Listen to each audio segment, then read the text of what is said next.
+2 പരീക്ഷ എഴുതി കഴിഞ്ഞു. ഇനി ഏത് ഡിഗ്രി എടുക്കണമെന്നറിയില്ല. അനുയോജ്യമായ ഒരു ഡിഗ്രി കോഴ്സ് റിസൾട്ട് വരുന്നതിന് മുൻപ് തന്നെ അറിയാൻ പറ്റിയാൽ എങ്ങനെയിരിക്കും? അതെ, ബാസ് സ്റ്റഡി സെന്റർ നടത്തുന്ന സൗജന്യ ഡിഗ്രി ഫൗണ്ടേഷൻ കോഴ്സുകളിലൂടെ നിങ്ങൾക്കും അനുയോജ്യമായ ഒരു ഡിഗ്രി തിരഞ്ഞെടുക്കാം. നിങ്ങളുടെ അഭിരുചി ഒരു ആപ്റ്റിറ്റ്യൂഡ് ടെസ്റ്റിലൂടെ കണ്ടെത്തി എല്ലാ ഡിഗ്രി കോഴ്സുകളെ കുറിച്ചും കൂടുതൽ അറിഞ്ഞും നിങ്ങളുടെ കൺഫ്യൂഷൻ തീർക്കാം. അപ്പൊ സമയം കളയണ്ട, ഇപ്പൊ തന്നെ ഡിഗ്രി ഫൗണ്ടേഷൻ സൗജന്യ ക്ലാസ്സുകളിലേക്ക് ജോയിൻ ചെയ്യും. ഹായ് എവരിവൺ, ബാസ് ഡിസ്റ്റൻസ് ഡിഗ്രിയുടെ മറ്റൊരു വീഡിയോയിലോട്ട് സ്വാഗതം. അപ്പോൾ ഇന്നത്തെ വീഡിയോയിൽ നമ്മൾ ഡിസ്കസ് ചെയ്യാൻ പോകുന്നത് ശ്രീനാരായണ ഗുരു ഓപ്പൺ യൂണിവേഴ്സിറ്റിയുടെ ഫസ്റ്റ് സെമസ്റ്റർ എക്സാമിന്റെ ടൈം ടേബിൾ യൂണിവേഴ്സിറ്റി പബ്ലിഷ് ചെയ്തിട്ടുണ്ട്.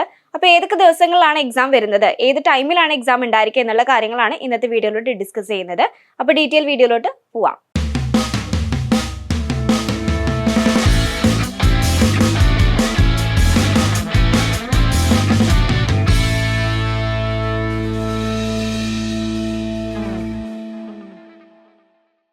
+2 കഴിഞ്ഞ് ഏത് ഡിഗ്രി എടുക്കണമെന്ന് കൺഫ്യൂഷനുള്ള സ്റ്റുഡന്റ് ആണോ നിങ്ങൾ? എങ്കിലും ഇനി ടെൻഷൻ ആവേണ്ട, ബാസിന്റെ ഡി ഫൗണ്ടേഷൻ ക്ലാസ്സുകൾ സ്റ്റാർട്ട് ചെയ്തിട്ടുണ്ട്. ജോയിൻ ചെയ്യാൻ താല്പര്യമുള്ള സ്റ്റുഡൻസ് താഴെ കാണുന്ന നമ്പറിൽ കോൺടാക്ട് ചെയ്യുക. അപ്പൊ നമ്മൾ പറഞ്ഞതുപോലെ തന്നെ ശ്രീനാരായണ ഗുരു ഓപ്പൺ യൂണിവേഴ്സിറ്റിയുടെ ഫസ്റ്റ് സെമസ്റ്റർ എക്സാമിന്റെ ടൈം ടേബിൾ യൂണിവേഴ്സിറ്റി പബ്ലിഷ് ചെയ്തിട്ടുണ്ട്.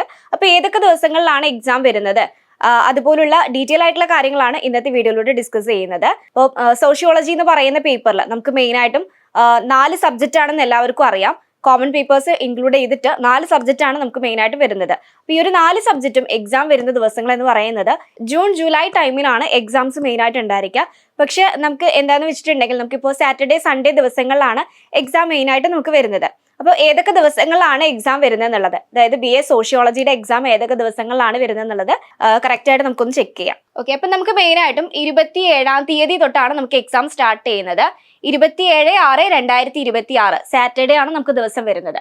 അതുപോലെ തന്നെ ഇൻട്രൊഡക്ഷൻ ടു സോഷ്യോളജി ആണ് പേപ്പർ വരുന്നത് 27-ാം തീയതി. അതുപോലെ 27-ാം തീയതി കഴിഞ്ഞ പിന്നെ 28-ാം തീയതിയാണ് എക്സാം വരുന്നത്, സൺഡേ ആണ്. Social formation in world history ആണ് നമുക്ക് പേപ്പർ വരുന്നത്. അത് കഴിഞ്ഞിട്ട് ഒരു 1 വീക്ക് നമുക്ക് ഗ്യാപ്പ് വരുന്നുണ്ട്. ആ ഒരു 1 വീക്ക് കഴിഞ്ഞിട്ടാണ് പിന്നീട് അടുത്ത എക്സാം വരുന്നത്.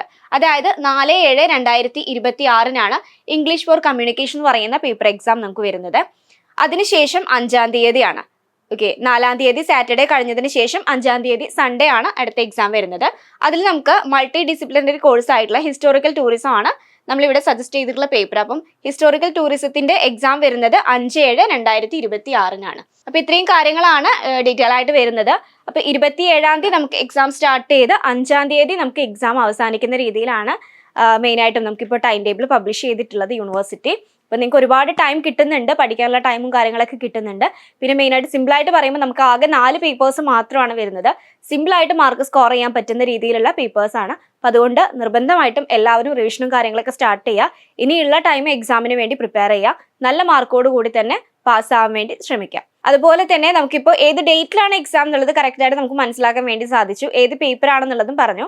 അതുപോലെ തന്നെ ഏത് ടൈമിലാണെന്നുള്ള കാര്യങ്ങൾ നമ്മുടെ ഹോൾ ടിക്കറ്റിൽ ഉണ്ടായിരിക്കും. ഹോൾ ടിക്കറ്റ് കിട്ടി കഴിഞ്ഞിട്ടുണ്ടെങ്കിൽ തീർച്ചയായിട്ടും ഹോൾ ടിക്കറ്റും കാര്യങ്ങളൊക്കെ പ്രോപ്പറായിട്ട് ചെക്ക് ചെയ്തിട്ട് വേണം നിങ്ങൾ എക്സാം ഹാളിലേക്ക് പോകാനായിട്ട്. ഡേറ്റും കാര്യങ്ങളൊക്കെ ഏകദേശം എല്ലാവർക്കും മനസ്സിലായിട്ടുണ്ടാവും എന്ന് വിചാരിക്കണം. അപ്പോൾ ഈ വീഡിയോയുമായി ബന്ധപ്പെട്ട് ഇനി എന്തെങ്കിലും സംശയങ്ങൾ ഉണ്ടെങ്കിൽ നിങ്ങൾക്ക് താഴെ കമന്റ് ചെയ്യാവുന്നതാണ്. ഇതുപോലുള്ള യൂസ്ഫുൾ വീഡിയോയുമായി വീണ്ടും കാണാം. താങ്ക്